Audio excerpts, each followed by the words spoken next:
లక్ష్మి గారు ఏం కర్రీ చేస్తున్నారండి? నెత్తెల పులుసు. నెత్తెల పులుసు. పులుసా? పులుసు. ఫస్ట్ ఆయిల్ వేసి అది హీట్ అయిన తర్వాత ఆనియన్స్, పచ్చిమిర్చి అండ్ జింజర్ గార్లిక్ పేస్ట్ అయితే వేశారు. తర్వాత ఆనియన్స్ పేస్ట్,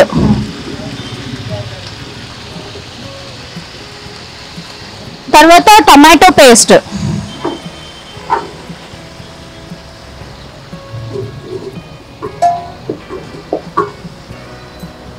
సో పసుపు వేస్తున్నారు. ఇప్పుడు సాల్ట్, అసలు కొలతే లేదుగా. సో నెక్స్ట్ కారం వేస్తున్నారు. సో నెక్స్ట్ వాటర్ యాడ్ చేస్తున్నారు. సో జీలకర్ర పేస్ట్ అండి అది. అందులో ఏమేమి ఇంగ్రీడియంట్స్ యాడ్ చేశారు?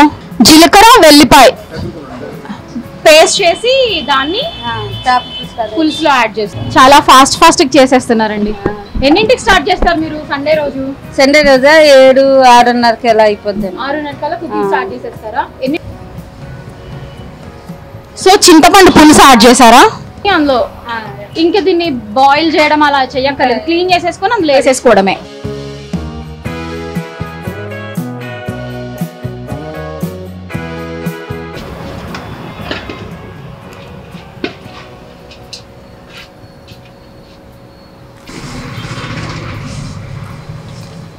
నాకు ఒక డౌట్, ఇప్పుడు నాకైతే అంత ఫుడ్ గురించి తెలీదు, అంటే ఐ మీన్ నాకైతే ఫిష్ గురించి అంత తెలీదు. సో ఇప్పుడు నాకు ఏది తిన్నా ఒకలాగే టేస్ట్ అనిపిస్తుంది పులుసులు. అసలు ఏంటి డిఫరెన్స్? ఇన్ని రకాలు, ఇన్ని వెరైటీస్, అన్ని పులుసులు అని వండుతారు కదా. గరం మసాలా యాడ్ చేస్తున్నారా? ఇప్పుడు మీరు మిక్సీలో పట్టారనమాట. ఓకే.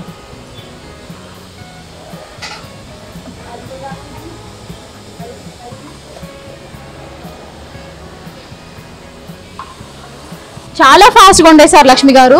స్మెల్ అయితే చాలా మంచి స్మెల్ వస్తుంది. అసలు ఇంకెంతసేపు పడుతుంది ఇదంతా ఉడకడానికి? పావు గంటలో అయిపోతుంది.